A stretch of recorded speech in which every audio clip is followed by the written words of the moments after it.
Nagpasalamat si Vice President Sara Duterte sa tiwala ni Pangulong Bongbong Marcos sa kanya bilang kalihim ng Department of Education. Sabi ni Duterte, mahalaga ang pagkilala sa kanya sa pagsusulong ng 8-point socio-economic agenda ng Administrasyong Marcos. Nauna nang sinabi ni Marcos na wala siyang balak palitan ang bise bilang Education Secretary. Kaugnay naman sa mga banat sa Pangulo ng kanyang amang si dating Pangulong Rodrigo Duterte at mga kapatid.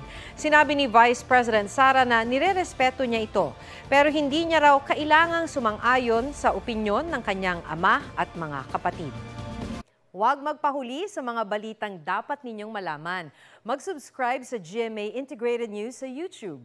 Sa mga kapuso abroad, subaybayan nyo kami sa GMA Pinoy TV at sa www.gmanews.tv.